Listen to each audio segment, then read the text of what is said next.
Look like we live and we rolling. We unscripted. That feeling on a Sunday. I just be playing when I do that.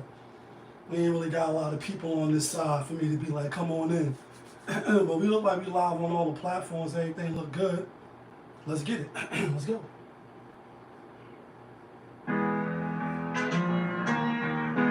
Yes. Yes, 2 times. I know the vibes though. She like, ooh la la. They go. She like, ooh la la. We go, ooh la la.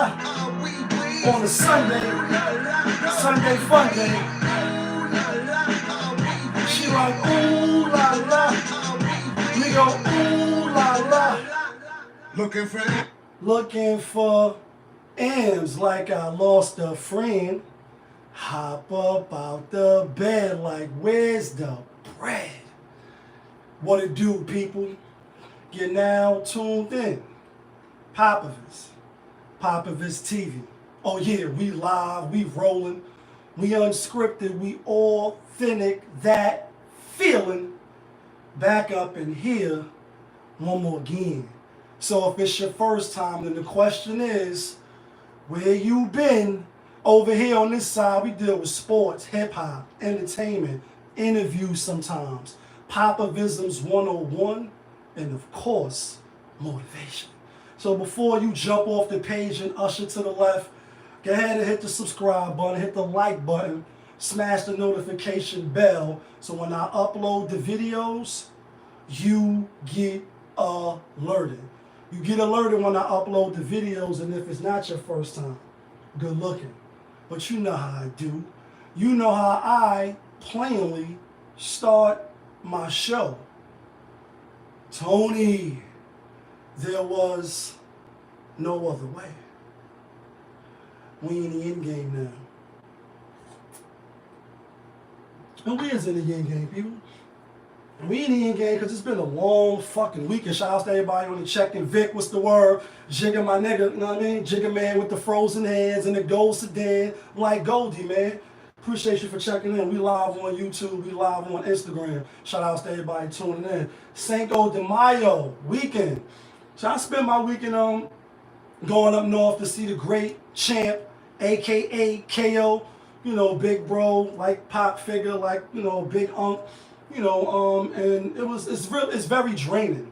And it's draining the fact I didn't drive up. I took the bus. And it's a long ride to go upstate to these prisons, you know what I mean? Go up in these institutions and these correctional facilities.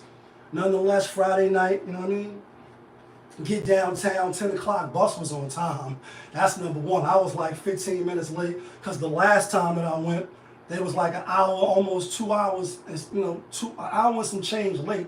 And you down there, you waiting for them to pull up. And this time they was on time. So shout outs to them for being on time. But, you know, you drive up, you go see, you know, your loved ones, people that's in the prison, and free my niggas until they all free. You know, the shit we be like to yell. And if you know, then you know. If you don't, then KO is, he probably is right now. He's probably the oldest prisoner in the state of New York right now. Like he got 50 years in. This month he go to the board.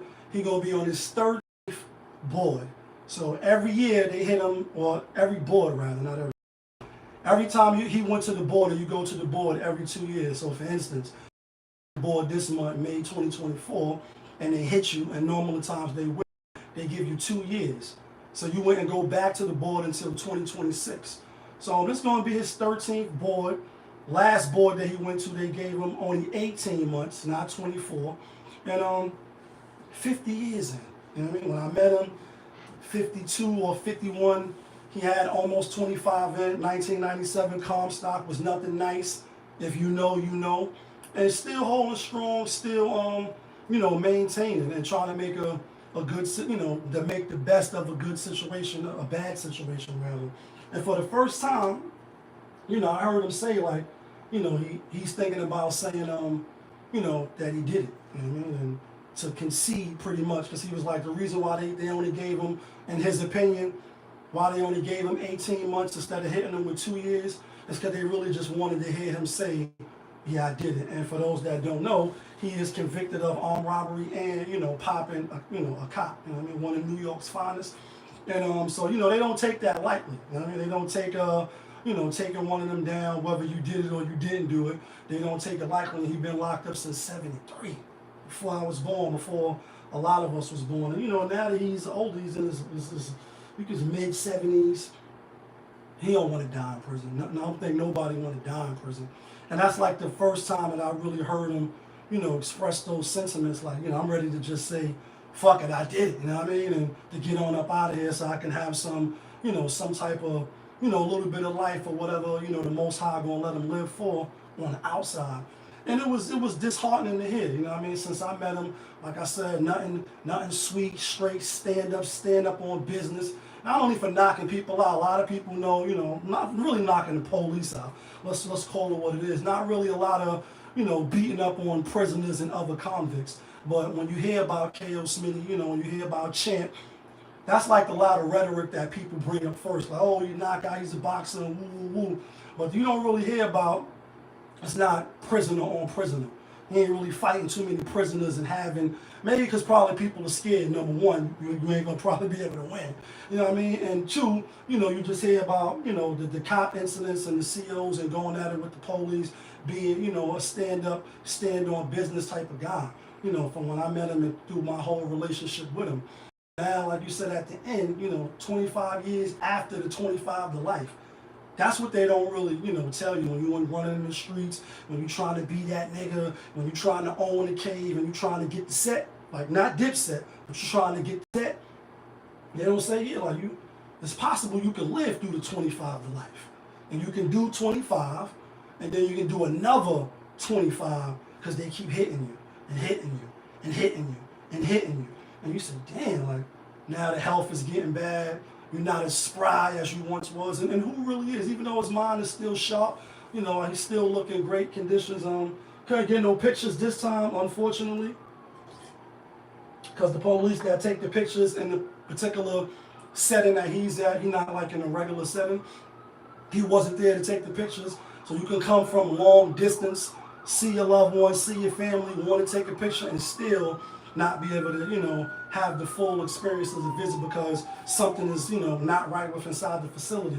And, like I said, just to hear him, express like, want to get the fuck out. And I can only imagine for the little bit of time that I did. I know on the channel I'm not an angel.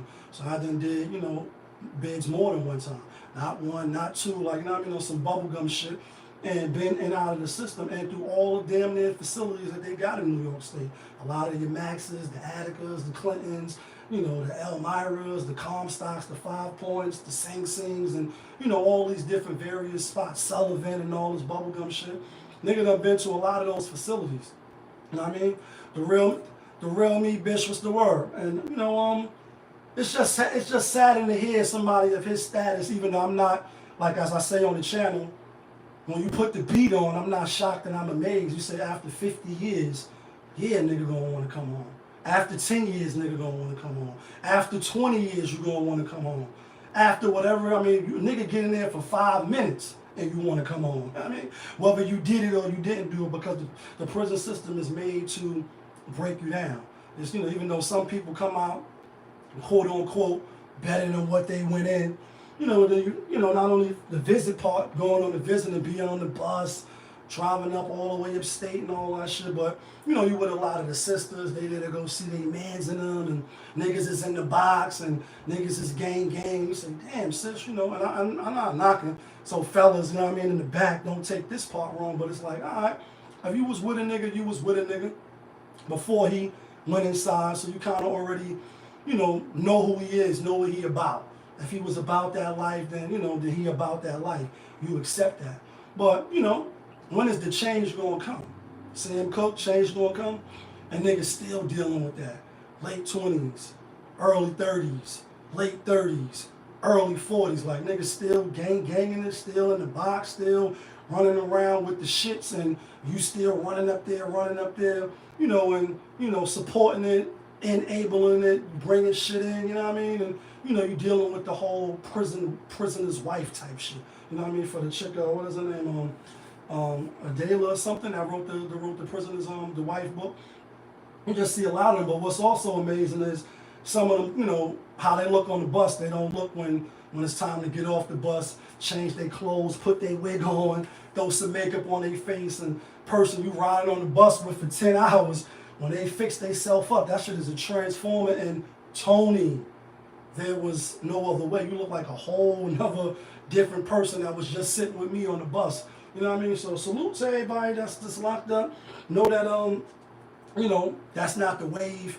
If you didn't know, you know, now you know now. You got somebody like Champ, aka KO, who been locked up for 50 fucking years. And granted, it's for allegedly maybe kind of sort of popping one of New York's finest and ultimately taking his life.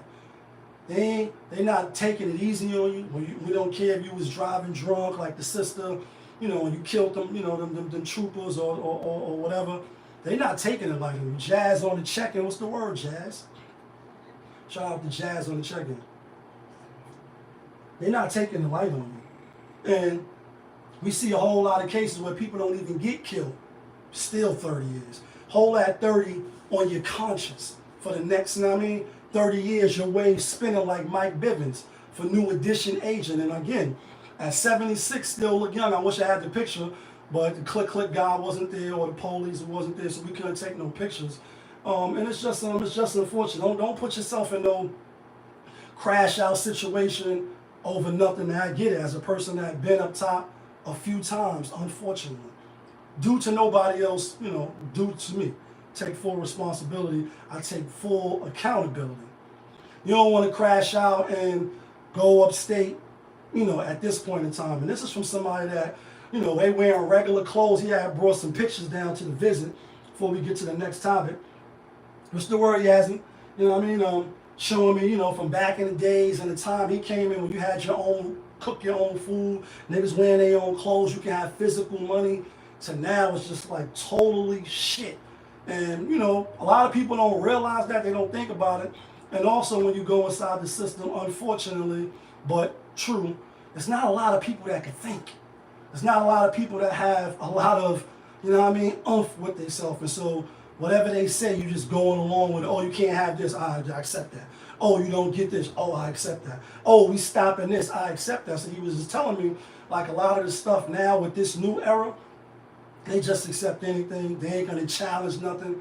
Yet and still, they'll challenge me. If I'm in the greens with them, you're gonna fight me, you're gonna cut me, you're gonna have a problem with me, but you're not gonna have a problem with the administration. You're not gonna have a problem with people that's making your life extra miserable. We get it, you did a crime. Nobody's taking that away. You did the crime, so you're guilty. But they do shit in there that they're not supposed to do. And a lot of times, brothers and sisters, I'm assuming, they just accept that. They just, oh, you don't go outside today. Today you don't eat today. It's like some officers that come, they dead you on your food. Talking about when it ain't no food on the stove, I hunt for it. That's a Lil Wayne reference. Come right by, you get nothing. Like, you know what I mean? Like Black Panther, I just brought this on the trip when we went to one of them little gas stations. Like my nigga said in the movie, Thanos would have nothing but dust and blood. Niggas walk by your cell, chow and wreck. Then you gotta tell them chow and wreck. No, chow and shower. I want to shower tonight. I want to wash my ass tonight. And they right by put nothing on the list for you. So you get nothing. You get nothing but dust and blood. Niggas walking right by your cell. Like, oh, excuse me, officer, chow and phone call. Oh, you get no phone call today. You don't get to talk to your mom today, even though she's sick. You don't get to do none of that today. Oh, you got money, but you want to go to commissary? Oh, no, you didn't listen, so you go back to your cell. You don't get no commissary today. That's how some officers is giving it up. And that's how some of the brothers, some of the prisoners, some of the inmates, some of the convicts, they're accepting that. They ain't even going to write no motherfucking grievance. They ain't going to get somebody on the bat line, as I like to say, in Auburn. Hey, they doing foul shit in this prison. Y'all need to address this. Yeah, I know I killed somebody, but that don't mean I can't eat no food. I don't even have no food. And you telling me I can't eat tonight? That's how it is. I done got dead on chow a few times. You know what I mean? That yakisobe and chili con corn, when your stomach is touching your back, as people like to say, oh, you're going to go to that mess hall, you're going to eat that yakisobe, chili con corn, and I don't care. What's up, Monique? What's the word? Sunday fun day on the check-in. Shout out to Monique. We live, we rolling, talking about my visit. So I was gonna go live Friday and I was gonna go live Saturday. But like I said, I was on a visit, came back late last night, and I was boss tired, dog. Like boss was dead tired. But that's the side people don't talk about. You could be the hardest motherfucker in the world, but when you get in there, they're gonna dead you on your commissary. They're gonna dead you on chow. They're gonna say no phone call for you tonight, Mr. Rolak. You don't get no phone calls tonight. Oh, but I signed up. We don't care. Talk to your fucking counselor. Call Albany and get one of them big wigs to call down here. And if you do that, we might whip your ass. We might crack your cell. And, oh, you one of those revolutionaries, right? You want to put pen to paper? Oh, you's a smart motherfucker. And you got some sense about you, but we gonna beat it out of you. They don't got no right to do that. So, you know, even though you broke the law, and y'all know what I'm gonna say, right? Noriega, you hate the law, nigga, break it. I don't care. But when you get caught, remember that I don't care. You broke the law. You robbed the jewelry store. Then you got online and you posted it like a dickhead, like a flower pot head, and that's you, fellas, with this new tell on yourself. And now you in prison. You doing your time. But they telling you ain't making no phone calls tonight. You putting down to wash your ass. They say, no, you're not washing your ass tonight. You're going to miss the shower this week. And you only going to get a shower in the maxes Monday, Wednesday, and Friday. So Tuesday, Thursday, and Saturday, Sunday, you don't wash your ass. Unless you washing in the bucket in your cell. You know what I mean? Unless you washing in, you taking a bird bath and that cold ass water in your cell if you in the max. A lot of niggas not telling you about it. They telling you about how they got, you know, they showing you the videos and how all these niggas got phones. They showing you how much money they got. They got the cell block locked down. But they're not telling you when the officers decide to dead you, when they decide to whip your ass, nobody's jumping out of line to help you. You on your own. And you're going to walk down that alley by yourself. And some Jesus walk like Jesus walks with me. I'm being funny, but y'all know I'm not. I'm not being funny. I'm just being sarcastic. But anyway, while I was driving up on the bus, I see that motherfucking, the favorite light-skinned Jewish boy, the Drake man, dropped some releases, some new releases, and niggas thought he was going back to back. And so, you know, even though the bus ride was a little tight, you know, my legs a little long and shit, sitting there like, damn it, it's going to be a long Friday night. I was entertained. And now we got the next topic. We in the end game because it's a lot of people, you know, talking about this, you know, the Drake shit, and rightfully so. It's entertaining. Are you not entertained? Wayne, what's the word? So, you know, I'm going to talk about it. We talk sports, hip-hop, entertainment over here. Popavisms 101. Hit the subscribe button. Don't cheat the kid, right? I talked about it in the last, like we was waiting for Kendrick, but we ain't got to wait no more because he been dropping back to back to back. So anyway, I'm on the bus Friday night trying to block out all of the ratchet talk from some of the, you know, people and shit. You know, the bus rides be crazy when you go on upstate. And I'm like, oh shit, Drake dropped. All right, let me check the shit out. Listening. And I think I was watching it on Act, Big Act, King Act. I'm being funny. I was watching it on his show and on his YouTube live. And the comments is going. He had wild people on his live, right?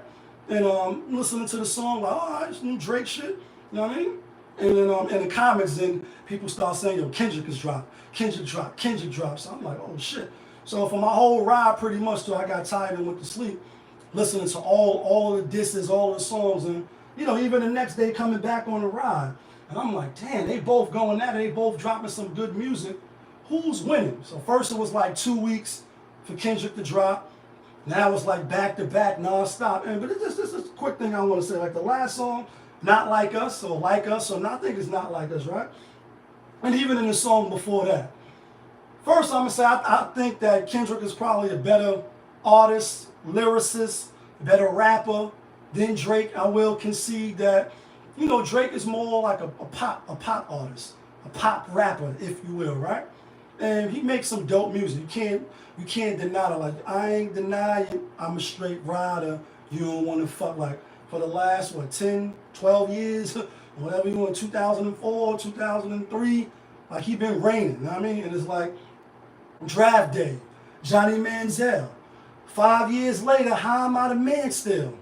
Draft Day, A. Wiggins. Fuck that other side, bitch. We stayed winning. Like, nigga been winning for a long time, right? When he was the little hook man, till he became, you know what I mean, like the face of, you know, Young Money, until, you know, obviously now with a whole slew of hits. I will say that K-Dot is better, right? But they've been taking little shots at each other, and now you got K-Dot with the, you know, the minor allegations, the pedophile allegations, and, you know, my thing is this, right? No matter who you think is winning the battle, and it's close, now that K-Dot has dropped back-to-back and rapid fire, a lot of this shit it ain't really dancey music. It ain't really club bangers like people, I guess, they want to hear a diss record like You Jingling Baby. Go ahead, baby. You jingling like Uncle L, Future, the Funk. You want to hear Bridges Over where that shit is just knocking. I get it. All songs ain't gonna be like that.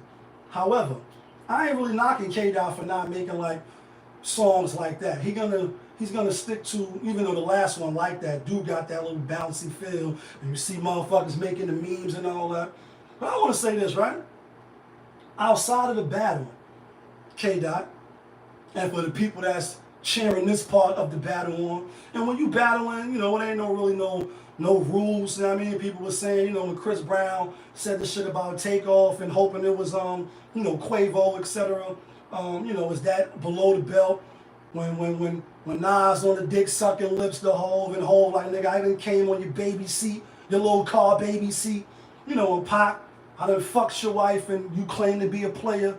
And, you know, we see people like, oh, this nigga got sick himself and all that. Like, we see niggas get real loose with it, especially in the URL battles and the rap battles and shit. So I wasn't really tripping off that. This is what I want to trip off, though. If he is some petty type of nigga, right? You do got to watch your daughters around him, according to K-Dot, not me. Why are you waiting for the battle to bring this information out? Why is this not something? I get it. You ain't the police, right? You ain't working with them boys, and you know what I mean. Ooh, what happened to you? You're not taking it there. I get that part, but I'm saying, damn, why we gotta wait to the beef to hear this nigga's on some Molly's and her champagne? She ain't even know it. You took her home and you enjoyed that. She ain't even know it. Like Rick Ross, you know what I'm saying? Like, what's that about? You know what I mean? Like, give you your pussy, you know, people, they're going to say you soft, you gay, you faggot, you that. You know what I mean? They're going to try to assassinate. You know, that's like the go-to. She showing off her ass, that's a go-to. They checking on your past, that's a go-to. We know that that's part of the script when you battling. You looking for shit like Rabbit. They're going to talk about how nigga fucks your girl and nigga slaps you up. So let me just mention it and get that out there before you get a chance. Why nobody else was saying this shit? And why is it on the hush-hush? Why is we seeing you on the video and we hearing you on the radio, but we keeping the petty foul shit to a minimum? You know what I mean? I just that kind of threw me for a loop. When you put the beat on, I'm not shocked and I'm not amazed. Matt Live, what's the word? Right now we're talking about K-Dot and this Drake shit, but we just want to know why the minor, you know, dealing with minor girls allegedly, why you being the petty allegedly fucking with kids and shit. Why are you waiting to put that in the diss record and that's something that's not brought out to the forefront outside of rap? I mean, we do care about the kids. If this was ODB, right? Shame on the nigga who tried to run game on the nigga. And one of his favorites line that wasn't in the rap was, Wu-Tang love the kids. But you love the kids, right? That's what Ryan Garcia, he beefing about, right? Nigga beefing with nigga that play Creed, you know what I mean? Michael B. Jordan. You know what I mean? He beefing with all other celebrities about how they don't give a fuck about the kids. Well, if we care about the kids, and Wu-Tang love the kids, why are we waiting to a rap battle to bring up some pedophile allegations? And then, you know, obviously Pusha T, and that Pusha T, right? And he brought up Adonis, Drake, you know, unknown son, till he brought it up. And I was like the knockout blow, like, oh, you know what I mean? You are the father. From getting some scandalous stripper bitch pregnant, you slipped up, you know what I mean, nutted in her, right? And now you got a kid by that you was trying to highlight. You know what I mean? That was like a little knockout blow. A lot of people say he won because of that. And nigga don't give a fuck who you fucking or not. Like all these, I mean, even K-Dot got a rhyme like, you know, he done fucked so much he retired on that, on the remix to Percocet. On the Future song, and he done fucked so much he retired. He done fucked so much he can't even sleep. Bitch died, bitch cried. I let my head down, nigga, I'm Prince. Like, so, if you fuck so much that you can retire, why are we taking shots with the dealing with women type shit? So it's like, keep it on rap, you know what I mean? A lot of people were saying the Euphoria, you know what I mean? He got the, you know, the grams or whatever. The Drake dropped the Family Matters. He dropped the Give Me 50, and it's a good battle for, you know, for what it's worth. Who's winning right now is kind of hard to say. We had one song with Drake with the AI and Pac, and obviously since then, K-Dot, like, you know what I mean, Oakland, you saying shit like that, you ain't gonna be able to come over here. You got Game jumping in, you know what I mean? Like, nigga wish he dissed Game so we can see how rap beef really is. But yeah, a lot of people have comments about this shit, you know what I mean? And one of them was hold on.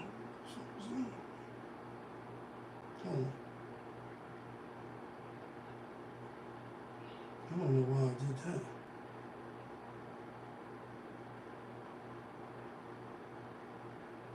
What this shit is? Little C's like, yo, he feel like rap battles is not really dance battles. I mean, you know, to make you dance. They're not really to make you dance, but I beg to differ.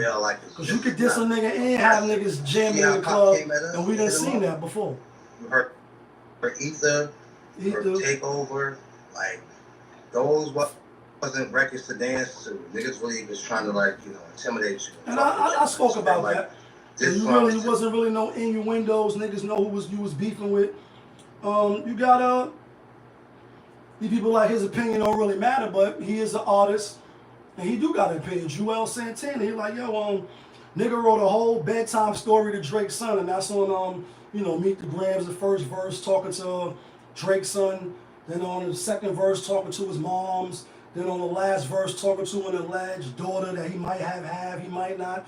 And then you hear about Hov having, you know, kids on outside of wedlock. He done had kids on Beyonce. Like, I don't think niggas really care about that. You may want a kid just to say, like, that's some scumbag shit. You're not claiming your kids, and, you know, girlfriend, she wasn't disrespectful. In fact, she was 100% sure that, you know what I mean, you're going to deny your DNA. Like, you know what I mean? Like, that's some foul shit. But, do you really care if he hiding another kid? You know what I mean? Like, it is what it is. You know what I'm saying? KC Love, what's the word, young lady? Shells, what's the word? But anyway, Santana, like, you know, bedtime story, I guess he wasn't feeling it.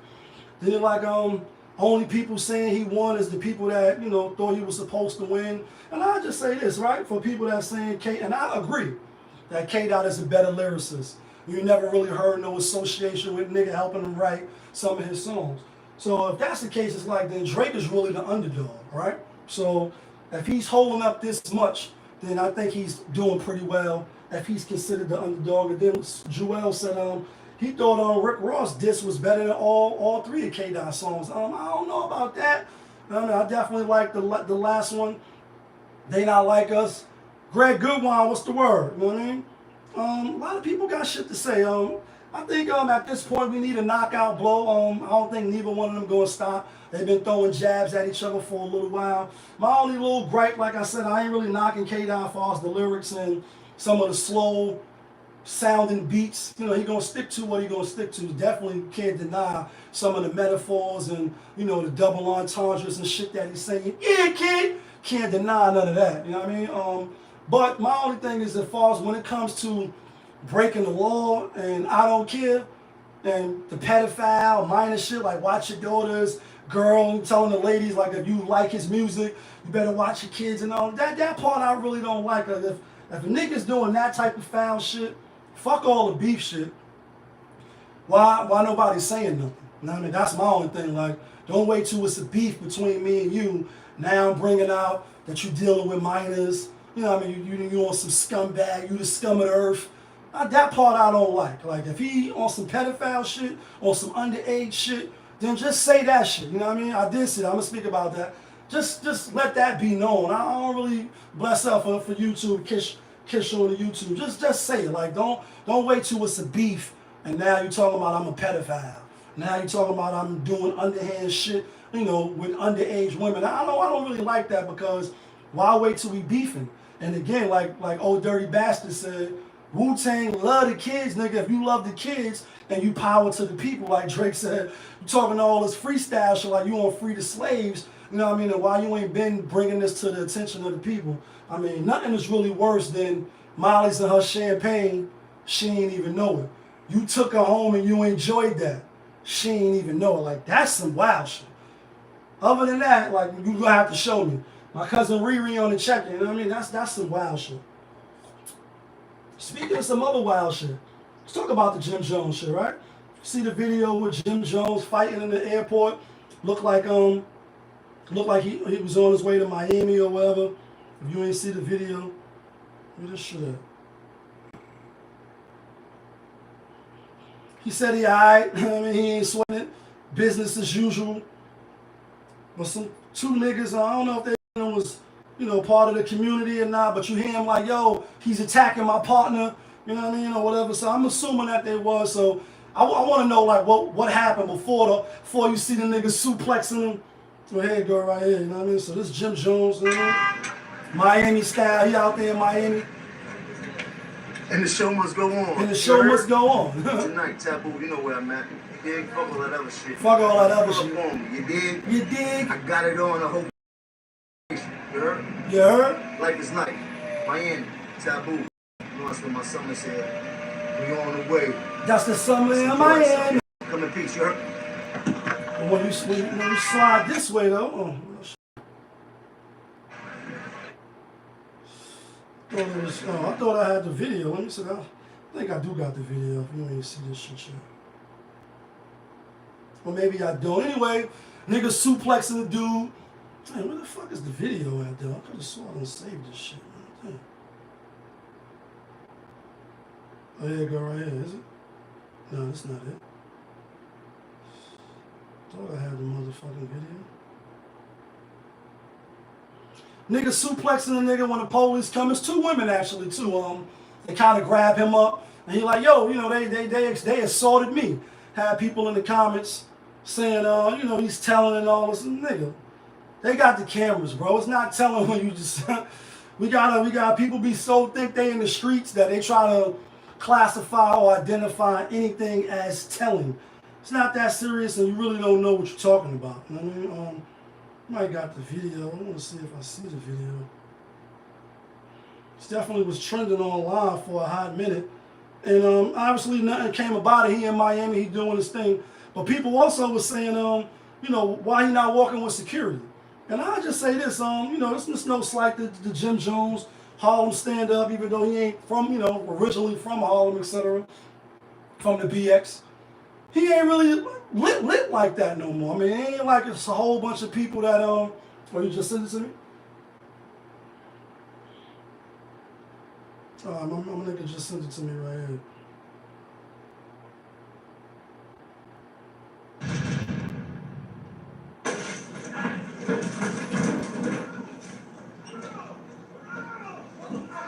Nigga like, oh!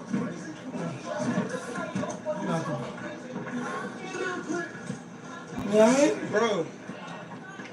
Hurt an old man in the process. Then two female officers come.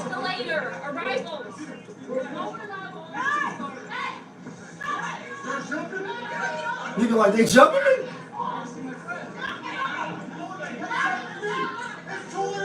It's two of them against me, bitch. Don't be rolling up on me. He fucking hurt my partner. He fucking hurt my partner, right? So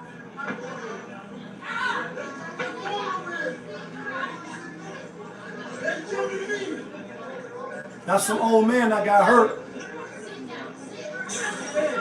So you see the white privilege shit, right? Niggas spin off on the officer, they ain't do shit. They both insulted me. Good looking, goodie. Like, what the fuck did I do? Do we gotta whip your ass?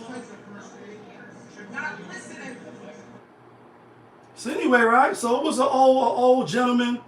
He might have a lawsuit, you know what I mean? Jim Jones got a couple dollars. He want to battle niggas for $100 grand when you put shit like that on the internet. But he not walking with security because, in my opinion, One, he ain't no big rap star like that no more. If he was at one point in time, and that's no shade. You know what I mean? It's just for instance, if it was a Drake or it was a little probably Uzi Vert, and you see, you know, even though you know what I mean, you see the video. I think he was in Manhattan, like somebody tried to get to the car. He was coming out of the jewelry store, and you know, you got big security, like you know, a sexy red or some shit. You know, Jim Jones, the era, you know what I mean, early '90s, and even though he may have some hit songs, and you know, he got the Lobby Boy album, just came out with another freestyle mixtape or whatever. He can walk, you know, like a few artists can, they can go through the airport, or they can pull up on certain areas without really security. That don't mean nothing gonna happen, but I would like to hear what was said prior to the recording. You know what I mean? Where he just, you know what I mean, fighting two dudes randomly in the airport while you going to get the bag, while you going to secure the bag. But he ain't walking with no security, but he probably don't want to pay no security, and he ain't no big mega star like that to where he needs security. Just in my opinion. Now you gotta say somebody, like I said, like a Sexy Red, a Lil Uzi Vert, a Stephen A. Smith, even though he probably by himself too walking through the airport, or maybe not. You know what I mean?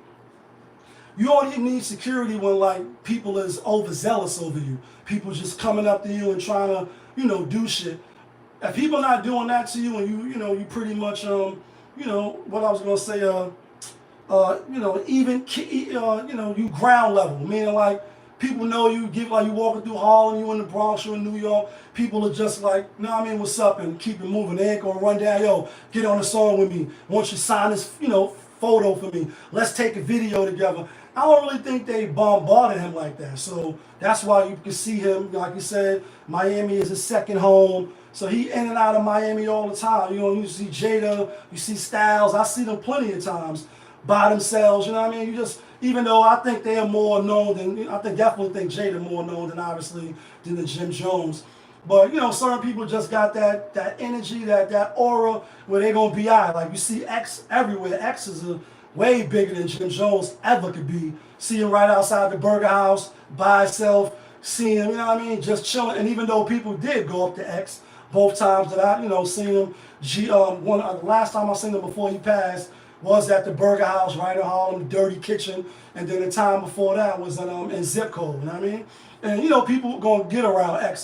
That's the dog. Like, ride and kill for you, dog, nigga, what? Ride till we die, song till the sub, like, thick like blood, there's my life. So people go hound DMX, you know, just out of, you know, just for who he is, one-on-one. Obviously, ain't nobody really like X, but I just think, you know, one, probably don't want to pay for it. Two, in his mind, probably like, I'm Jim Jones, I'm really about that life. I know y'all see them videos with him working out and all that, and Jim Jones get it in the gym to keep it a buck. So he probably just feel like, nigga, I'm by myself, I ain't really heavy with the jury, ain't nobody really gonna do nothing to me. And I think that's more of the thinking as opposed to, you know what I mean, niggas gonna be running down on Jim Jones. So, you know what I mean? But now to the older dude that you see in the video, because when he suplexed the nigga, they fell into some old dude that was standing. I think he's the one yelling like, like, you know what I mean? Probably hit him in the back of his legs. Lucky nigga ain't falling. That's one of my fears. Every time I get on, you know, the escalator or somewhere, you know, we done seen videos now where, unfortunately, we had some bad people that got their leg tore up. You know, an escalator going out of control or malfunctioning, and people done get jammed up, and you get your body parts chopped the fuck up being on them escalators. So I can just imagine you fall, and you know, right at the bottom where that shit is going in, and your hands get, you know what I mean? Like, just imagine that. And you know, him being famous now, the guy probably didn't even know who he was, and then obviously wear all that beard and shit on his face, so you don't even know who this guy is, right? Now he probably find out like, oh, that's Dipset, Jewels, like Jewels, Dip, Santana, Set. Like, oh, this nigga is part of the Dipset pill. I get a couple $100 because you know, my hearing aid broke, my little hip is need replacement. You might, you know, try to get a little lawsuit like that, but other than that, you know, I think it was just Jim Jones don't need no damn motherfucking no security. Let's get to this other shit. Speaking of shit malfunctioning or not malfunctioning, and this is a sad sight right here. And why is this shit? Why am I not showing you? Okay. This is a sad sight right here, unfortunately. Got a video going viral for a father, right? Got his son on the treadmill. And for whatever reason, like, it's foul. For whatever reason, where's the shit at? It's on somebody else's page, bro.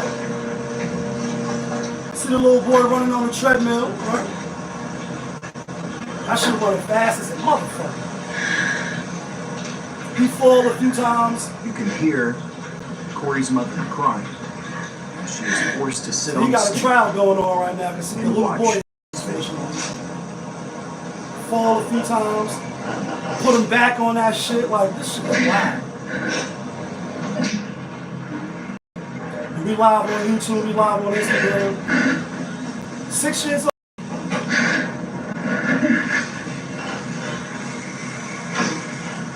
That shit is going fast as a motherfucker. So he falls, bangs his head, fall again.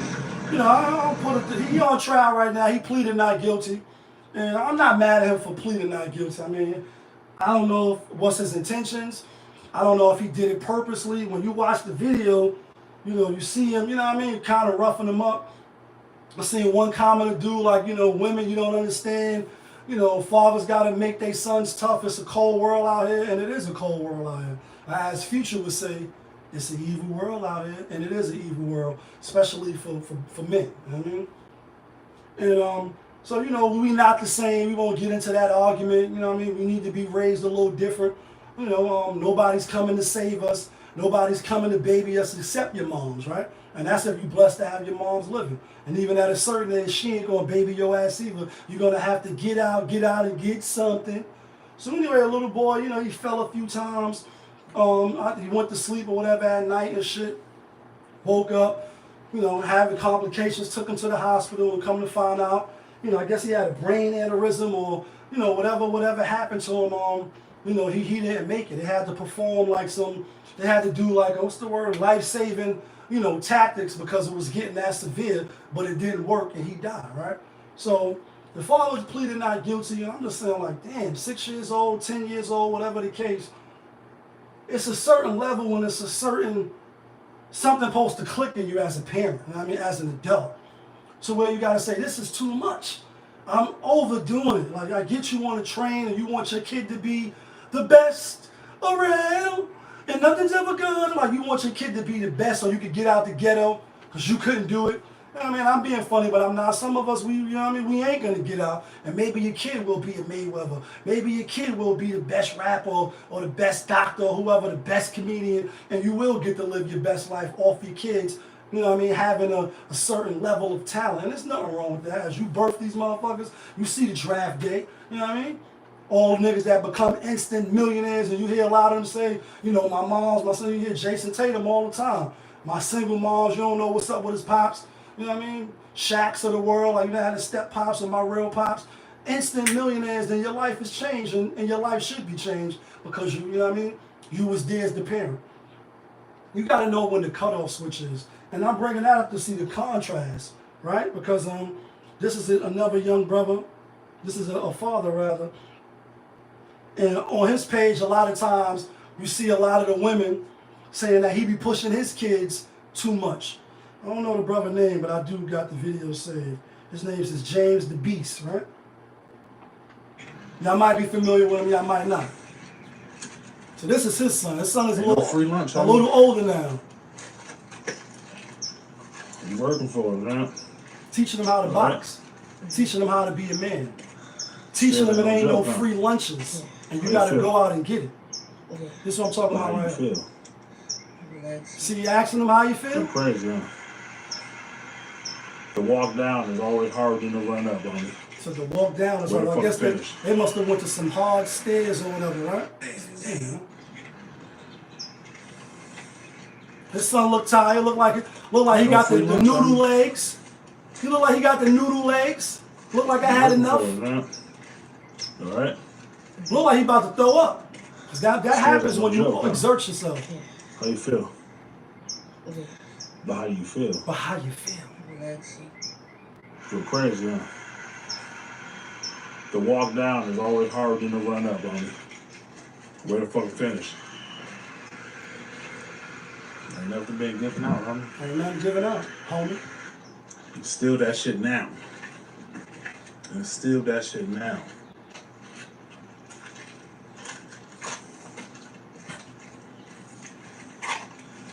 So you can see, let me go to this page though. So I'll follow him, right? So look at this son here, doing these joints. Jumping up the stairs. That butt down, butt down, butt down, butt Getting down, it butt in. down. Nigga getting it in. Knees up, knees up, knees up, knees up, knees up, knees up. Get that butt down. Boom, butt down. So he been training his son for years. Even sometime hitting him, people like, yo, you hitting him too hard. So he probably gonna be the champ of the world. And if not, he gonna be probably great, but still, you know, love his father to the death. You know what I mean? He gonna love his father to the death. And yet the other father done killed his son to the death. This is the difference. V on the check, and what's the word? So as y'all can see, like I said, now his son look probably about like 12 years old or whatever. He got another son too, but when you go back, when you scroll back, and my Wi-Fi or whatever is acting up, but he been training his sons for a long time, right? And when you look at some of the comments, the women like, yo, you going too hard, you're doing too much. And it's like, no, boys and girls are different. We need to be raised a little different, and there need to be some tweaks, whether you agree or not. Those are his kids, and he's gonna do what he wants with his kids until you're doing something that could jeopardize them, put them in harm, have you know, what is it, child, you know, neglection of children or whatever these laws is, right? And then you see the story of this dude here, unfortunately, which is found, even though he pleaded not guilty, killing his son. He running his son into the ground, making it hard for him, and ultimately killing him. So I'm only bringing that up to say, like, as the parent, if you are a trained person, and obviously James, the beast, he is trained, right? His sons, I'm sure, going to be, you know, outstanding citizens and productive members of society. And even though the father is saying he was training the son, you know, the cause of death wasn't because he exerted himself too much.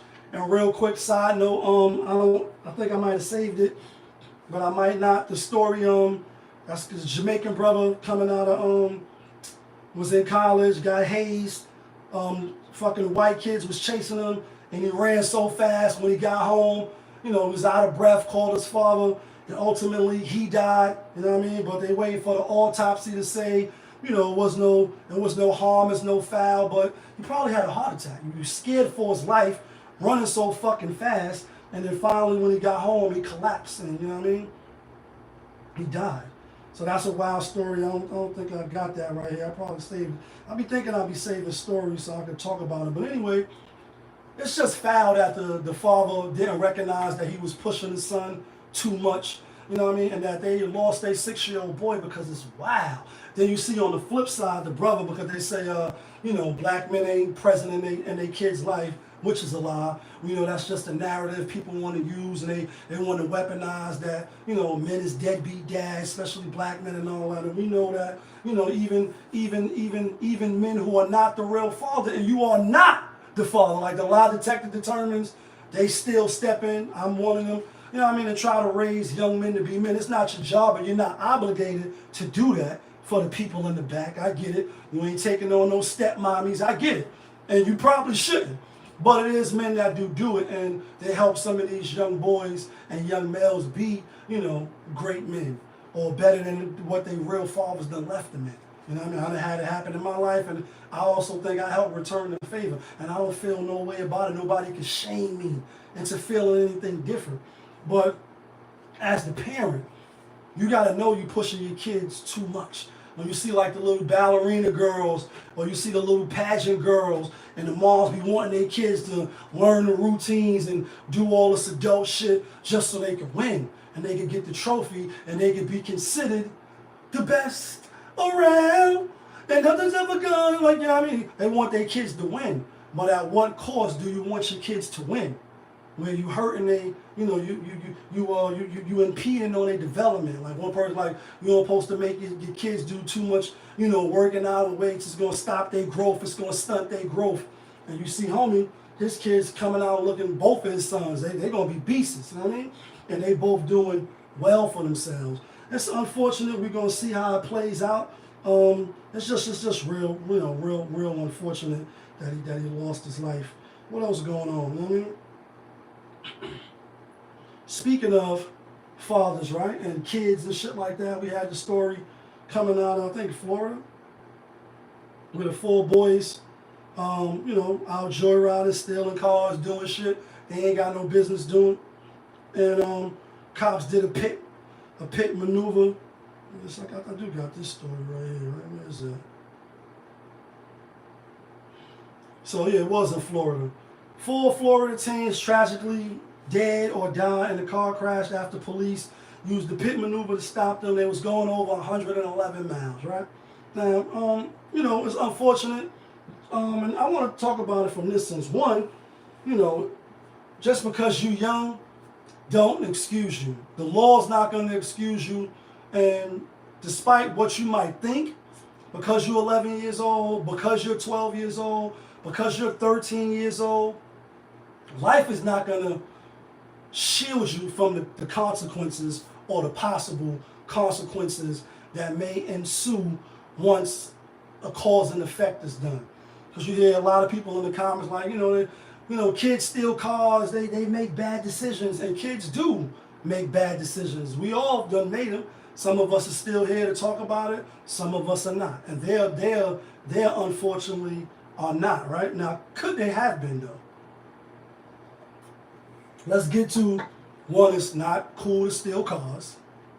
It's not cool to vandalize. It's not cool to start fires.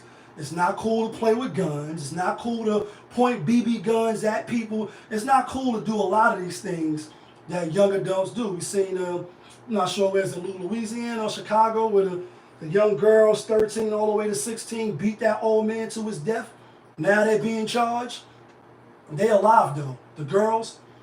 None of the shit that we do as kids is cool to do. We do it though, and we learn from it. We get better from it. Hopefully, life teaches us. So first of all, we're not excusing that they stole the car, that they was driving around. But you hear a lot of people in the comments saying, "Oh, but they stole a car. Are you excusing that?" No, we're not excusing that. We're holding them accountable. Oh, they could have killed somebody. Would you have rather them kill somebody or rather them get killed for their bad decisions? A lot of ifs, in my opinion. Allegedly, maybe kind of, sort of, they had the car for 2 days. So for 2 days, even though they did something wrong, no accidents, nobody got killed, they was just joyriding. And nobody got killed, even though a lot of people was putting that in the comments. What if they would have did this? What if they would have did that? What if the fucking Avengers would have just killed Vision in that Mind Stone, then Thanos never would have snapped his fingers and half of humanity never would have vanished? It's a lot of what ifs. What if you would have swallowed instead of having a baby, right? Or what if you would have did this and did that? And I'm being funny, but I'm not. I'm just saying, like, if was a spliff, we all be high. They didn't kill anybody. They didn't harm anybody for 2 days, right? Or some saying 3 days. They had the vehicle. They was joyriding, driving around fronting probably or doing whatever they was doing with the vehicle. The cop, right, to my knowledge, in certain states, we have to put that because different states' laws vary. He did a pit maneuver, and it ultimately caused them to spin out of control. People like, they could have killed somebody driving at 111 miles. They could have. They could have. So we're not excusing that either. Maybe they was fearful. Maybe they was scared. We think we can outrun them. And, you see a lot of times, like, you got the plates. You know what I mean? Like, you can kind of fall back. And we say that a lot when we want the cops in certain instances to do a warning. No, not like the song, it's a warning, but like the movie with Anna Jolie, when she, popped the gun and the bullets are spinning around the corner, because you want the cop to, hit you in the leg, even though you got a victim, or the purpose holding somebody in their hand. You want them to tase, you want them to jet lead, unmotherfucking load the gun, beat them up, and not kill them. A lot of times, and I want it too, because anytime life is lost, this is just me. Maybe I'm a softie, and like Cam said, I'm being funny, but I'm not. Niggas die every day, B. And now to the point in 2024. Babies die every day, and it's nothing. We just brush that shit off and eat our Cheerios in the morning while we listen to the news. 4 kids was found dead this morning. You know what I mean? 1 baby was drowned today. 1 baby fell out the window. 1 baby was poisoned. 1 baby was beat the shit out by they bum ass motherfucking moms, right? 1 father put his kids in the oven, like story after story after story. We just sit there, eat our cereal, smoke our weed. Like, babies die every day, B. We're used to that. We desensitized to that. So it's nothing. These kids right here, you know what I mean? It's like, they could have been alive. Did the cop have to do the, you know, the pit maneuver to them? Just got something right here. Did the cops have to do the pit removal to stop them from killing somebody? Maybe. I don't think so. I think they could have, you know, put a roadblock.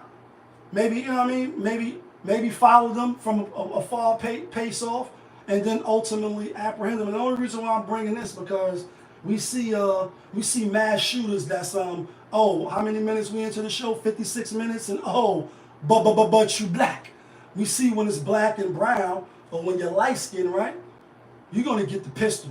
You're gonna get the whole clip. We're gonna empty it, reload, and then keep popping. And like Hov said, them cops uptown hit homes with 41 rounds. Live your life, get your ice. She been with you since day one, nigga. Trick on your wife.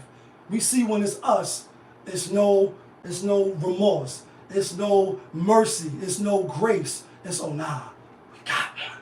Soon as when you blink wrong, nigga, I'm emptying the clip and oh, I'm justified. So that makes me a little unnerved. It's like, move your phone up. Move my phone up where? Like that? What you mean move my phone up? That's what you mean? Somebody telling me to move my phone up. That's what you mean? Anyway, right? We just see oftentimes that when it's us, there's really no leeway given. So it's like if it was 4 white boys, a white girl maybe driving, would they have done it? Maybe, it's possible. Was it called for? I don't know. I'm not a cop. I'm not on high speed chases. And then that same day, you know, people saying karma. I don't know if it's karma. I just feel like, you know, any given day when you're a cop, you can lose your life. That's what you're signing up for, though. You signing up to run towards the fire and the gunshot. So that same day, I think it was Charlotte or somewhere. They was allegedly serving a warrant, and 4 cops was killed. Rest in peace to them. Condolences to their family. People in the comments are like, it's karma, it's this and this and that. I don't know about karma. I don't know about this and that. I know that that's what you sign up for when you put that uniform on. When you're supposed to protect and serve, that's what you sign up for. That's why they should get paid the big bucks. I mean, if it ain't no law, then we know that it's no order. We know that it's going to be chaos. We know that you take it back in the days where people just, it's outlaws and bandits, and it's still going to be there, even with the law. So I'm not one to say defund, or I'm not saying get rid of the police. I'm not even one that's, you know, I've been to prison a few times. Y'all know that I'm not an angel on the channel. I'm not one to be like, yeah, you know, fuck the police and all that. We need the police. You know, our parents, the people that's regular civilians, people that's just trying to go about their daily lives, they need the police. A lot of times they show up after the crime is committed, but we need detectives and shit like that because we're not doing it ourselves. We're not policing our neighborhoods. We're not making sure that our grandparents and people can sit outside without a straight bullet hitting them, without a gang nigga cutting them for some motherfucking, you know, initiation. We're not doing that. Some of us are. I ain't gonna say all of us.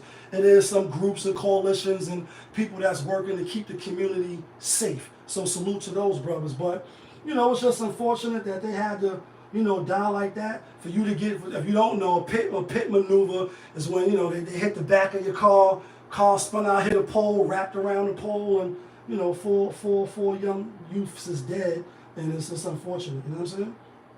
What else we talking about? About to get out of here. We ain't got too much. A long weekend. You know what I mean? Long weekend. We got a few more topics though. Let's talk about this shit right here, right? Where is it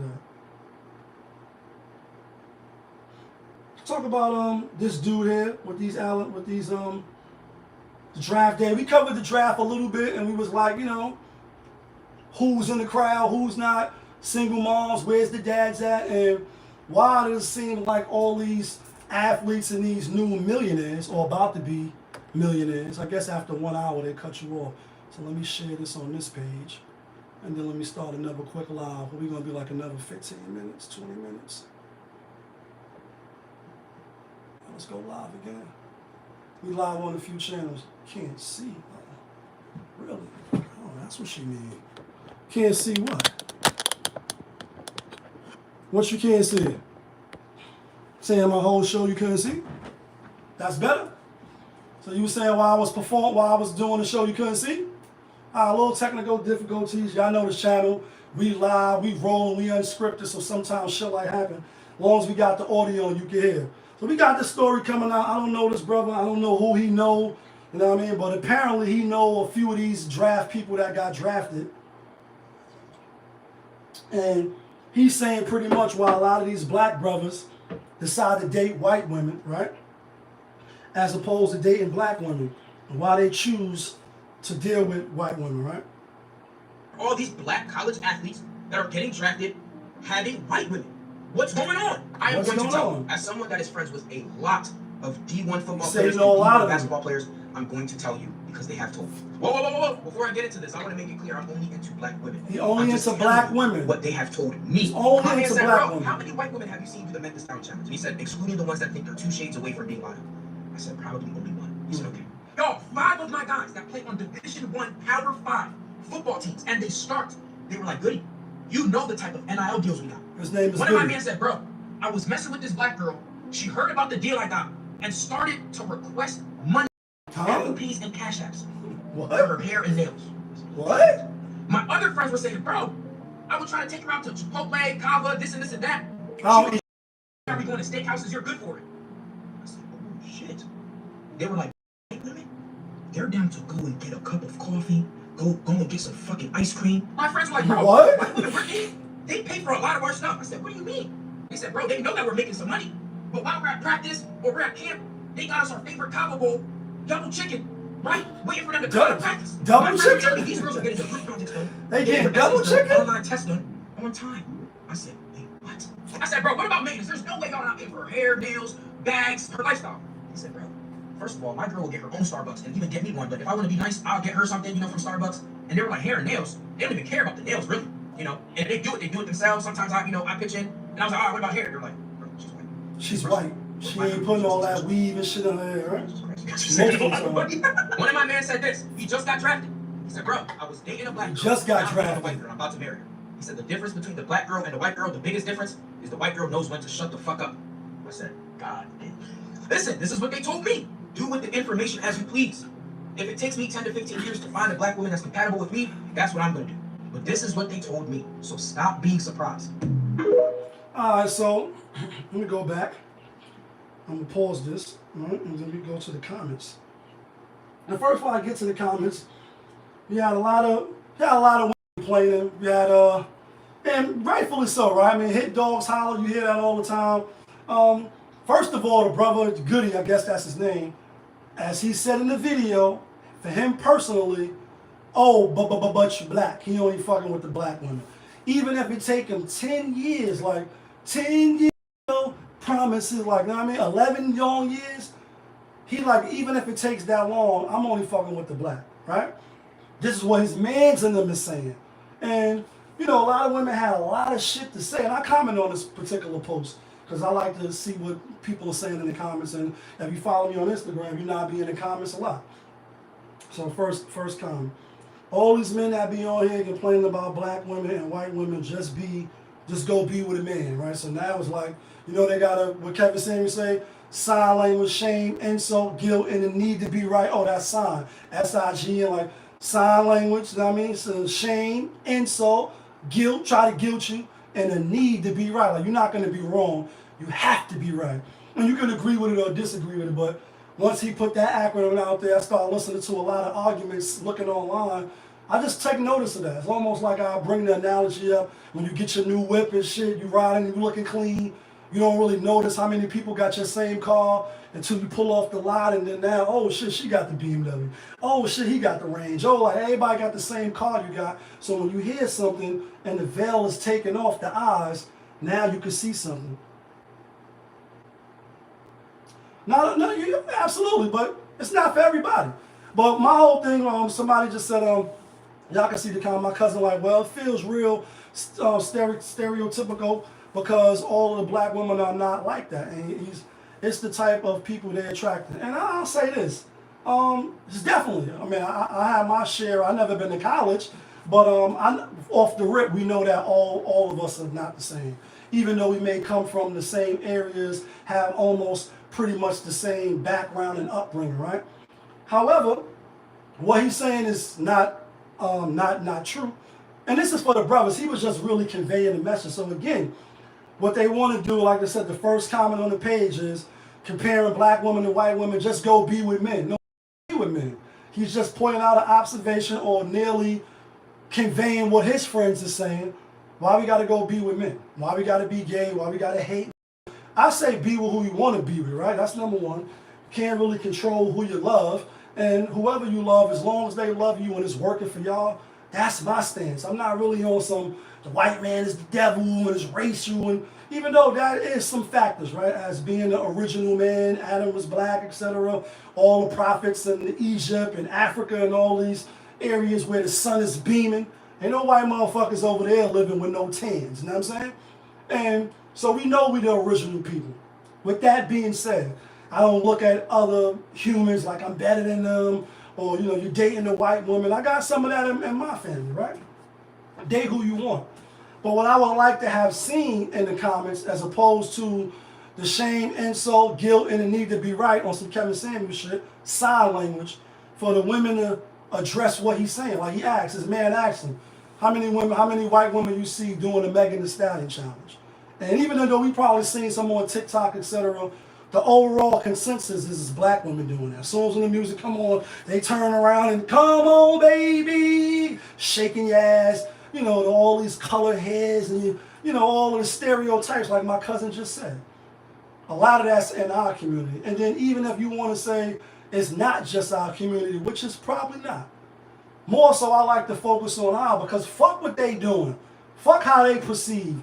We're perceived a certain way, at one point in time, and I don't think it's going away. They paint black men to be the enemy so much that you see videos where, maybe a white woman or different races, if they walking down the street with you on the same side, they cross the street because this black motherfucker, this media base, obviously a lot of these narratives and shit is spinning. So even though, like my cousin said, it's not all black women is shaking their ass. We can't get away from Sexy Red. We can't get away from Megan Thee Stallion. We can't get away from the Cardi B's and break these niggas' pockets and put all type of glue and gum and shit in your head. That's just the reality. And even though it may be a small pocket and it's not overall 100%, we get that. What's the narrative that's being out there?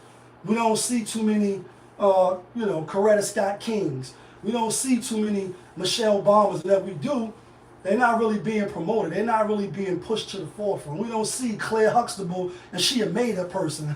That's a made-up, fictitious person from a TV show. So it's the next comment, right? And there's plenty of comments. I'd rather a black girl ask for the hair and food than marry a white woman. She leaves me, and she leaves me with a child and millions. That was another comment too. A lot of them was like, they only gonna leave you like the black woman gonna do anyway. And it's like, you pointing out all these different arguments instead of just addressing what he said. I done have homies that they got a couple dollars. They're not in the draft. They're not in the NBA or the NFL, but they got a couple dollars and they get it how they get it. As soon as when the chick hit, give me your cash app.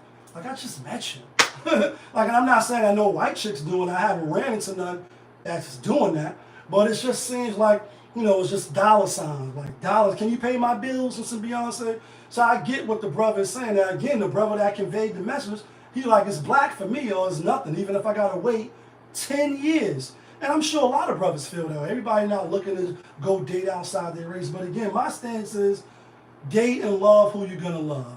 Be with who you want to be with, as long as it's working for you. You're not in an abusive relationship. You're not, extra stress. You're not doing everything on your own. And, like Teddy P said, even though a lot of women went and go for it today, when you look on these online and you see, I'm not going 50-50, right? But Teddy Pendergrass, one of his most popular songs, and if you're too young, you might not know, but it was what does it feel so good to love somebody when they love you back, right? And it's like not 30-70, not a 60-40.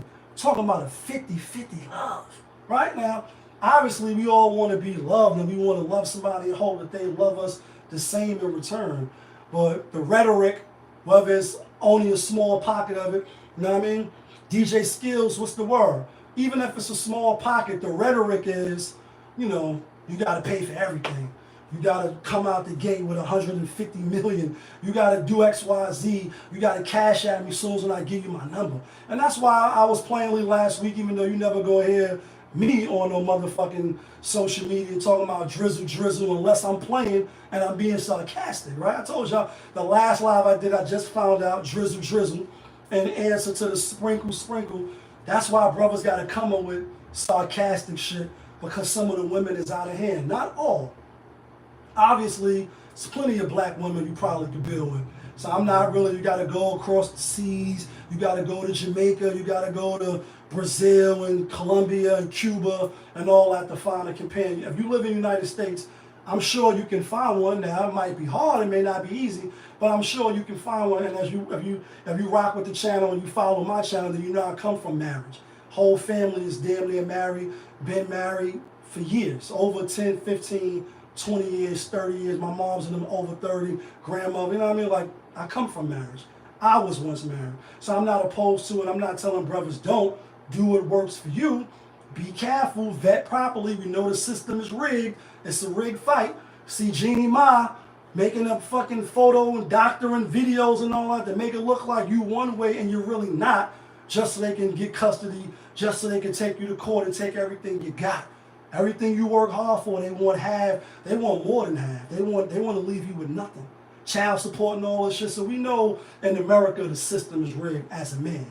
So you got to take all that into consideration. Like, do you want to deal with that? And then you still got to, like he said, the last thing he said, right? And nobody want a robot. I don't want a robot.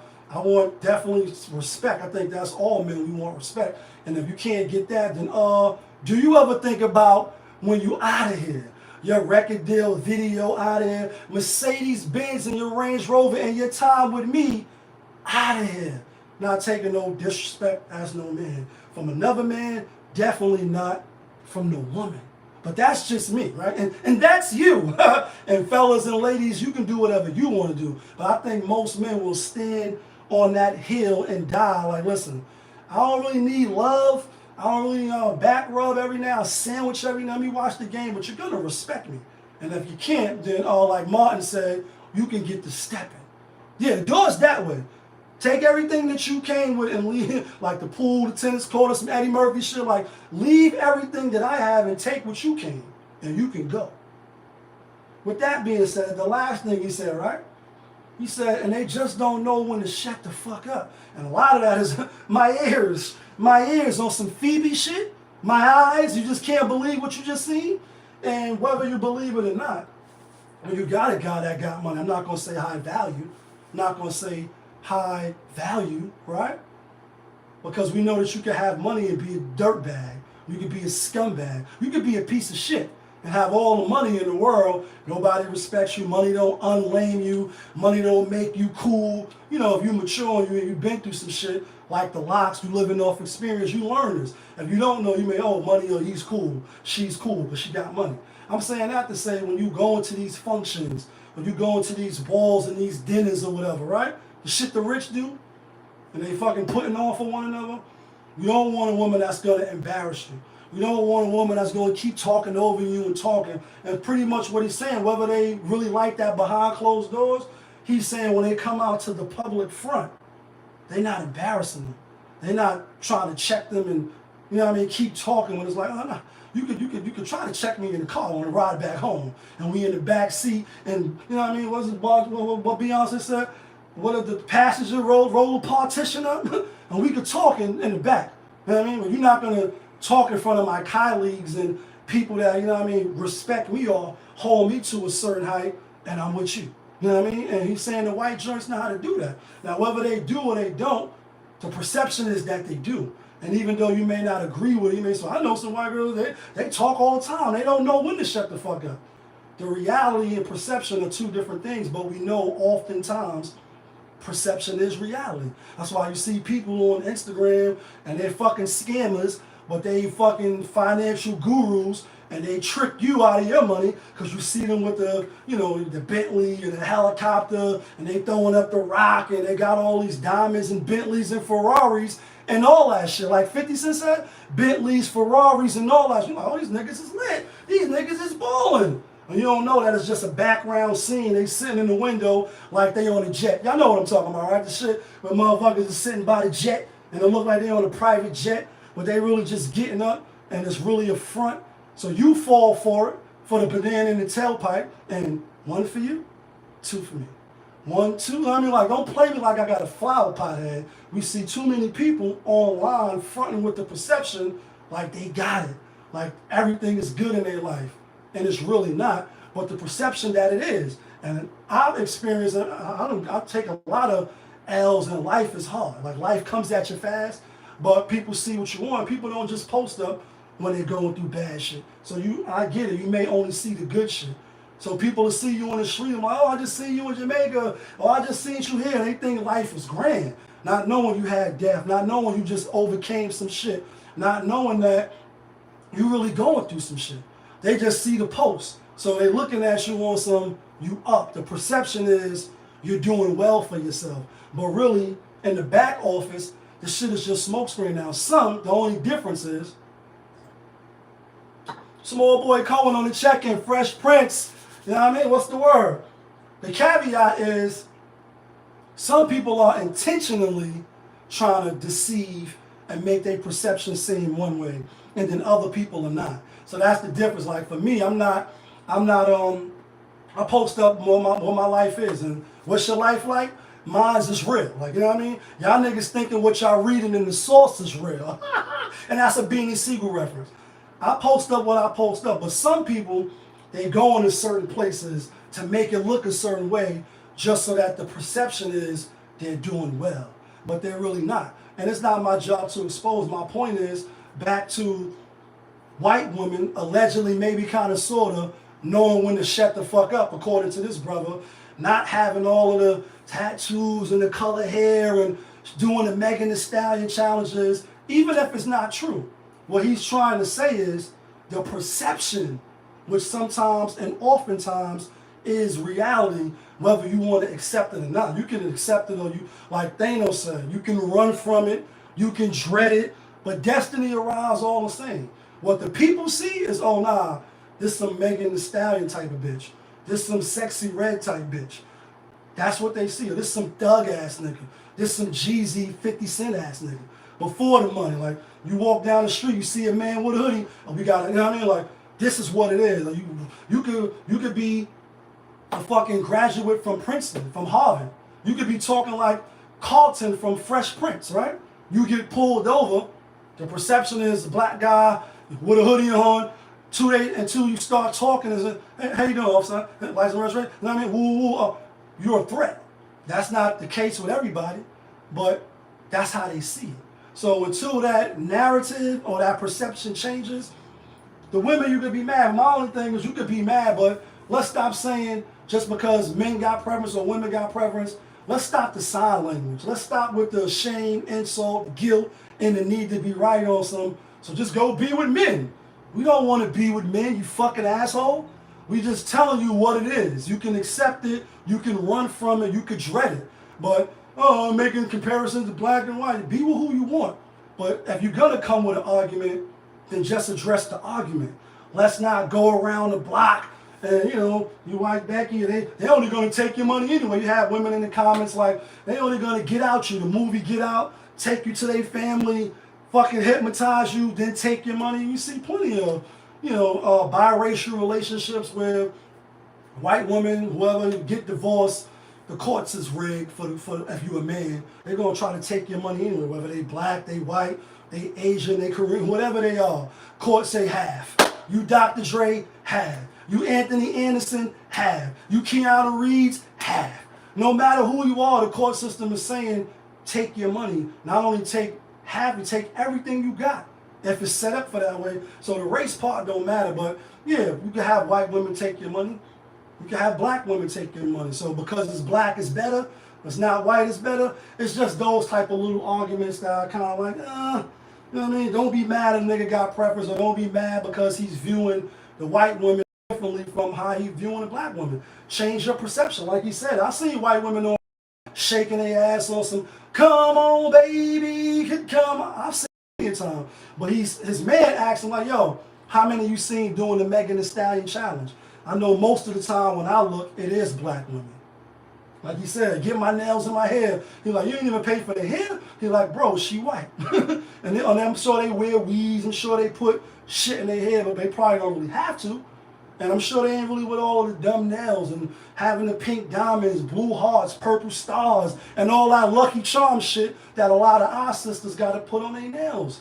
And do all that shit to fandangle themselves to enhance their looks. You can say, well, they do it, but do they do it more than us? It's the perception that they do it. And this is the last thing. We're going to get to the sports. It was speaking of nails, right? And some lady, I think, out of Washington, I don't know if I saved the clip or not. She turned, no, I saved things actually. I think she turned Christian. She turned her life over to God, right? And she was saying that because of that, she's not doing certain type of nails no more. So if you come in there and you want like a certain type of design, maybe the devil, maybe some like, you know, satanic type shit, and she ain't doing that. And people, you know, some people was mad, some people was not. You know, it's your business. You should be able to run it how you want as long as it's, you're not discriminating, I guess, unless it's religious. And I can understand why a Muslim shop or some place where they do certain things, you're not selling pork, or you don't want to cater to no same-sex marriages. I think that was in the news a few years ago.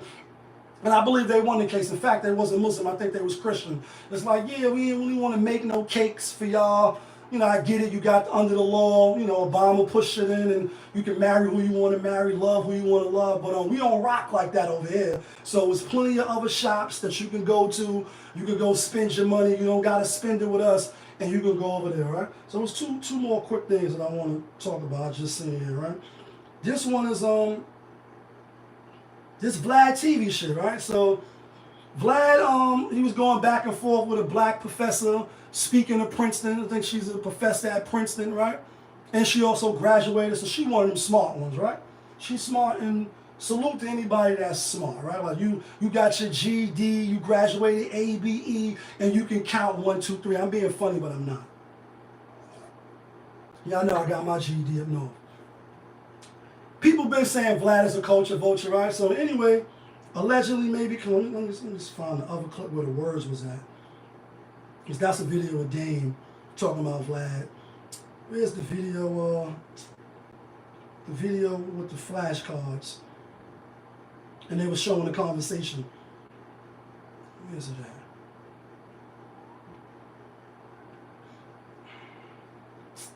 Anyway, it's supposed to have the flashcards. I don't know why they don't got it right. It's just really showing Dame talking about how he's a culture vulture, etc.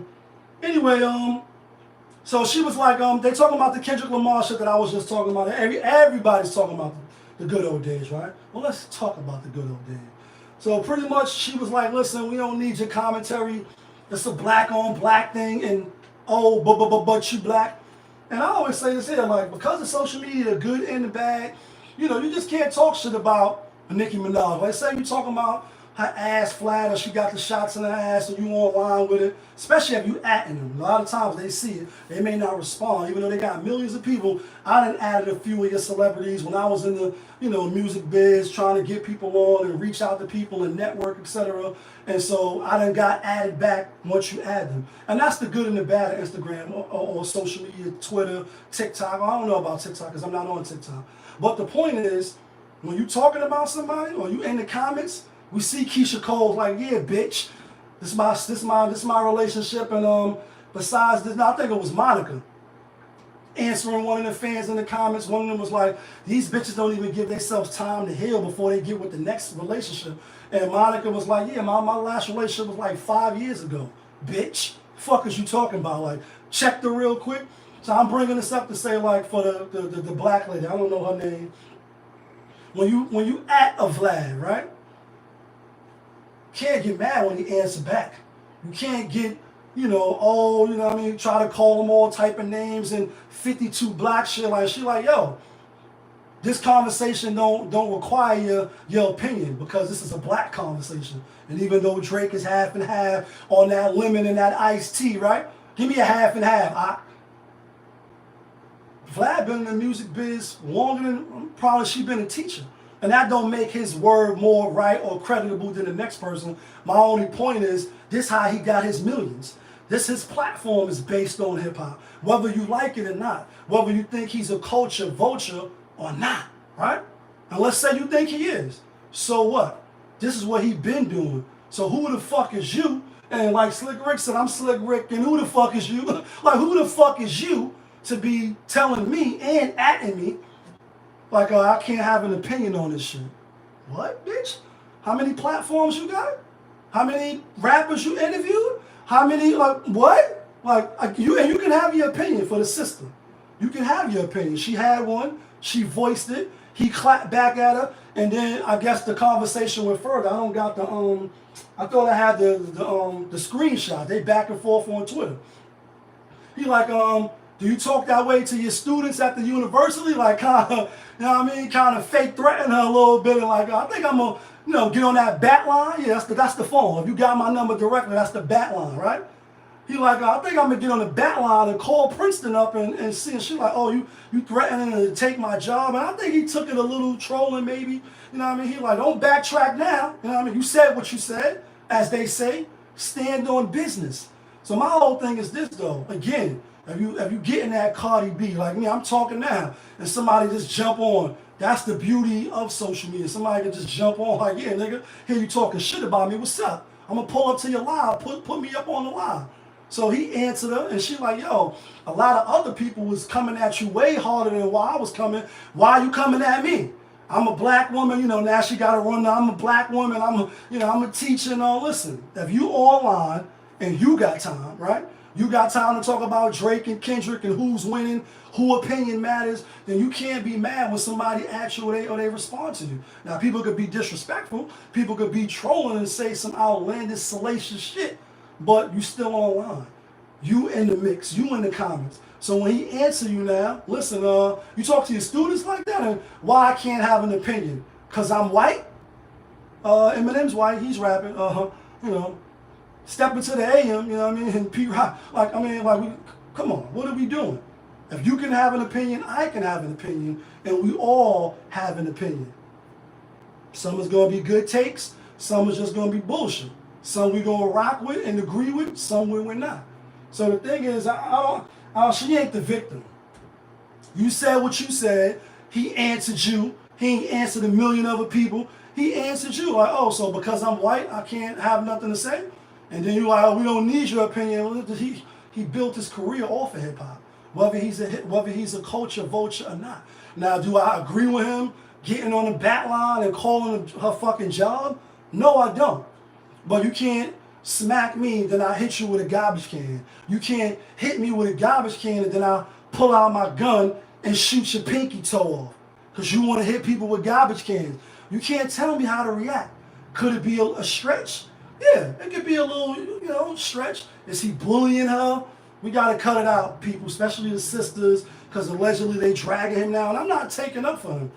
Dame Dash, my son, a few people, we already know what type of individual he is. He's a sucker, in my opinion, right? Said the shit about Farrakhan. He didn't apologize, even though he was wrong. He's not a stand-up guy, so I'm not taking up for him. But what I'm saying is, when you in them comment streets and you running through these social media platforms, you can't dictate what people can say. The only thing you can do is say, well, I catch you in person, nigga, pull up. You can't be mad if you're like, listen, I'm gonna call your job, bitch. Because you're telling me I can't have an opinion about hip-hop. And I've been doing hip-hop longer than you've been alive, longer than you've been at your job, talking to them students. So who are you telling me that I can't have an opinion? And who is you? You ain't nobody. Where your platform at? Now, you can say what you want, but when he answers you, I don't want to hear you beefing and being mad. That's my take as far as Vlad. Now, let's get to this last shit. Let's get to this NBA shit. Then we out here. Second round just started off. I had made some mistakes, and that's why we're about to talk about this. Talk about some chicken dinners, right? This is the new one, and this is the old one. So what I had the brackets wrong. First we go to YouTube first.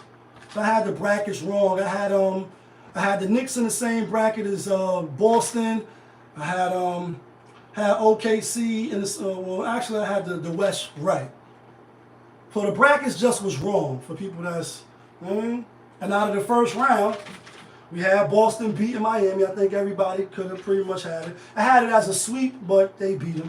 I had the Knicks beating Philly, my New York Knicks, second round, only because Joel Embiid, who was in my opinion, when he's healthy, he is the best player. I mean, he got all the moves, he got all of the footwork, he could shoot, he could dribble, like he could do it all. He could defend. Just injury prone, unfortunately. So being how he wasn't healthy, I had the Knicks winning that series. Had Indiana. I think we swept the East. We had the first round right as far as the East, even though I had the brackets wrong. We had Indiana beating Milwaukee, and just, last year Giannis getting hurt in the playoffs. First game, fell on his back. You try to come back in the playoffs. Don't talk to me about playoffs. I just hope we can win a game. You're not going to be able to just jump into playoff shape and the intensity of the playoffs. So we had Indiana winning, and we had Cleveland winning. Game 7 was today. It took Game 7. I thought Cleveland would win 5-1, 4-2. And the young boys, Banco, Pablo, I'll be calling him Pablo Escobar, he showed up today. He showed up in all the series. He's definitely going to be a good player. What's the other dude? Wagner, 1 for 10, or I think he went 2 for 12. He had a horrible shooting night. He ain't bring nothing to the table today, and they out of here. Do you ever think about when you out of here? In the West, we had OKC beating the Pelicans.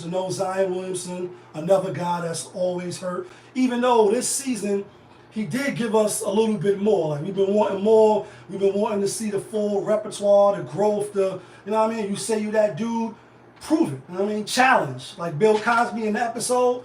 Challenge. Let's see. And so far, he hasn't lived up to the hype. I hope the Knicks don't get him and trade everybody to try to bring a player like him in. Second, we had the Lakers beating Denver. We was wrong. We'll take it on the chin. I was not really trying to call some spectacular upset. I think sports is rigged. So, we had Braun getting out the first round finally against Denver. It didn't work. They fired Darvin Ham.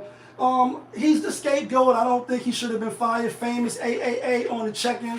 We about to end the show, but we're talking sports right now. We're talking playoffs. Don't talk to me about the playoffs. I just hope we can win a game.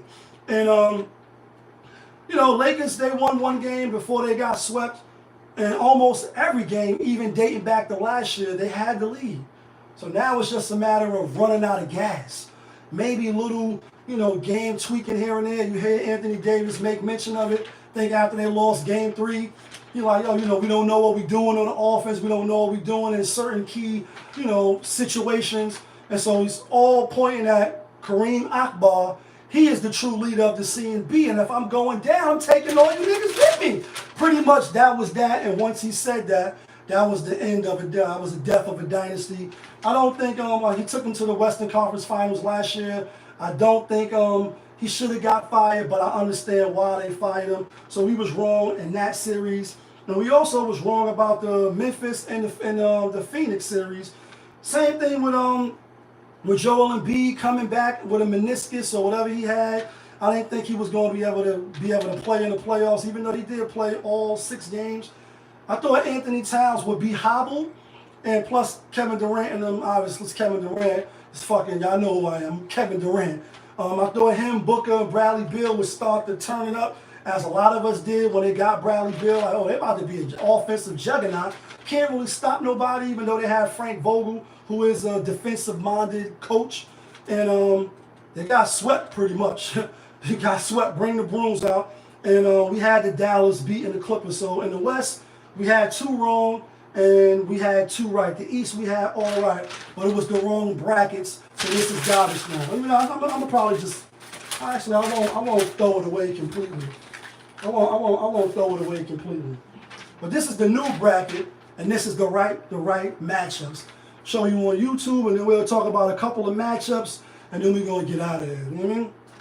So now that the matchups is right, round 2 started off yesterday, with the Denver Nuggets playing the Minnesota Timberwolves, and we'll start right there because that's the first game that started, and the rest of the second round starts tomorrow with my New York Knicks.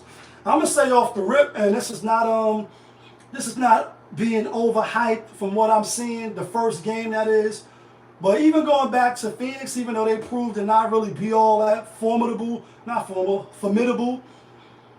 Phoenix is trash, and they're gonna come back with that team next year. But what I've seen is, Mr. Radiant Kai, what up? What I'm seeing from Minnesota is the ascension of Ant-Man. I'm liking that the whole team is looking towards him like, you the best player, we're gonna follow your lead. I'm looking at Bruce Leroy, if you will, and if you know the classic movie, when he started believing. You know what I mean? And the Shogun tried to hit him and he grabbed his hand and he started looking, his whole body started glowing on some wax off, wax on, catching bullets with his teeth. Nigga, please. And yeah, right off the rip, I got Minnesota going to the finals now. Not only because they did away with Kevin Durant and them, I see a young team with energy, with confidence, with size, with speed. You know what I mean? Play defense, hard nose. They like OKC at the end of the games and they barking like the dogs. They got the dog in them. And, you know, Denver, their bench is not the same from last year. To me, they got rid of some key players last year. Bruce Brown, the other guy, forget the other guy's name. Murray ain't 100% either, playing with a calf injury. Any given moment probably could be out. I think the Joker going to have his hands full with Rudy Gobert, Karl Anthony Towns, who does look like he's back and no injury, no residual from the injury, looking like he's going to be full strength. I think they got the size. They knocked him out last year, and again, the growth. And another thing from in the bubble, even though Miami and them lost, even though I think sports is rigged in certain degrees and they're going to go with the money, I like when players say certain things. And before the playoffs started in the bubble, real quick, Jimmy Butler, playoff Jimmy, when he was sitting down with Rachel Nichols, and she was like, I forget the question that she asked him, but he was like, why not us? We ain't afraid of nobody, and we could beat anybody. And they did. And they went to the finals, and he had a phenomenal finals. Like LeBron against Golden State that year with Kevin Durant, they lost 4-1, and he was averaging like 40 on them. Looking at J.R. Smith, Jimmy Butler was averaging, I think, like 35, 37, something like that. Not really getting no help. And this year, Ant-Man, I don't know who they was asking him, but they was asking him about, I know they was asking him about Luka, I think Shea Gilchrist, and maybe somebody else. And he was like, I'm better than all of them. Yeah, take that to the bank. I'm better than all them niggas. And he playing like it. Even though they saying SA might get the MVP, and he's deserving. I think Minnesota gonna get through this round. I think they can get out of the West. I like Minnesota now. I know I had Dallas on there, but I ain't buying that no more. So second round, we got OKC against Dallas. OKC, they had a good run. They're another team that's getting confident. They got wing players. They play defense. Their coach is a good coach. But I think Luka and Kyrie probably will be too much. So I got Dallas winning that series. And I got Minnesota beating Dallas and getting to the finals. And in the East now, when the East is in the house, oh my God, danger. I got Boston beating Cleveland. I was kind of hoping that Orlando won today. I think they had the size. They got, this dude, Jared Allen is hurt.